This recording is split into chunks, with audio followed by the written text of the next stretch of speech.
You say how tempting it is to get. Well, indeed. I fear, Philip, that may be the option to me. Well, let me start by saying I feel very much more friends tonight, because I'm certainly somebody who is more likely, Joe, to have a bottle of wine than butter in my fridge, and it is a genuine pleasure to be here with you all this evening.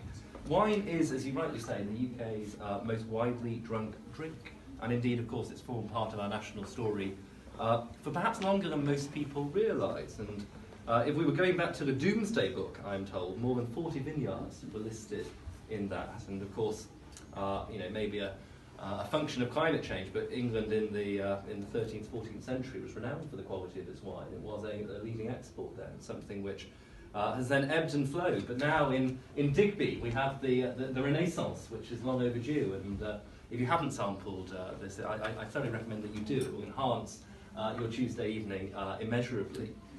We now have over 502 UK vineyards with 133 wineries.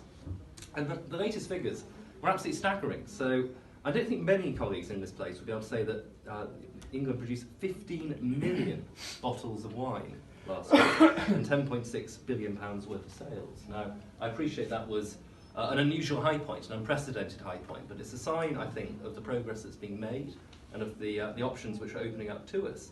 And crucially, it's quality, and this is something which we discussed when I was sampling Digby's. The vintage is particularly good, by the way, although the Ander is also very good. But when we were talking about this, it is the quality which is the benchmark. And recent wins at the Decanter World Wine Awards, the International Spirits Competition, and the International Wine Challenge all testify to what English wine is capable of producing. Hattingley Valley's Classic Reserve became the first English wine to get a national listing with Whole Foods in the United States, and is now sold in 420 stores across 40 states. It is an export gem. It's something which we ought to be leading with as we go out into the world. I think the ultimate benchmark of quality must be that Nightimber had its sparkling wine served to guests at Pippa Middleton's wedding. Now, you cannot say better than that, really. That is the point of aspiration for all of us, I think. Now, the key question, and Joe, you laid down that challenge very personally and in very stark terms, is clearly what happens next. And let me emphasise today, the government wants to support our domestic wine industry. We want to support wine drinkers. This is something which we are conscious of is a market which is enjoyed by millions of people in good times and in bad. And it's something which represents one of life's small pleasures. It's not something we want in any way to hurt. It's something we want to be able to support. And by 2040, your industry is predicted to produce 40 million bottles a year, which is an incredible feat. And exports could reach £350 million a year in that same time. Now, DIT are giving their support.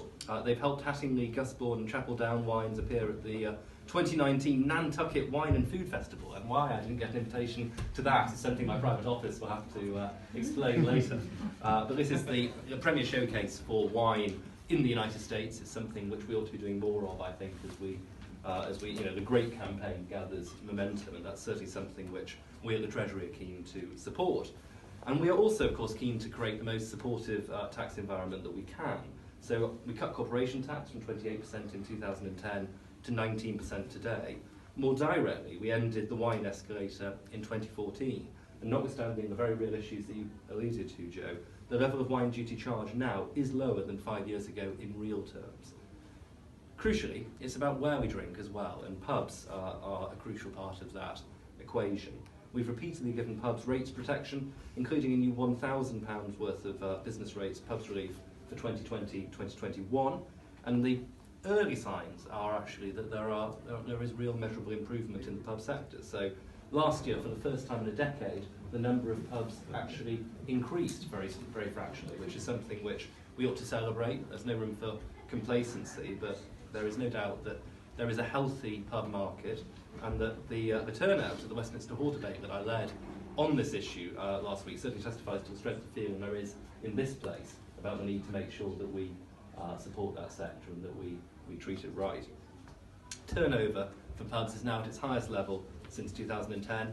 Employment by pubs is at its highest since 2001, nearly back in the days of the Mitchells. And what can I say? I think maybe we all need to get more time down at the Queen Vic. But what's really important is that we get the right budgetary support. We'll be looking at that very closely. As you'd imagine, we keep all taxes under review. We keep the equity of all our taxes under review. This is something which I'm very keenly conscious of in my role as the Exchequer Secretary. There's also potential. So now that we've left the European Union, the Conservative Manifesto committed to a wider review of our alcohol structures, and this is something which we hope will allow us to create some new opportunities. The Chancellor will be making further announcements about this in due course. One of the curses of events prior to budgets is that you can't really say very much, but it's certainly something which we will follow up on that commitment in our manifesto.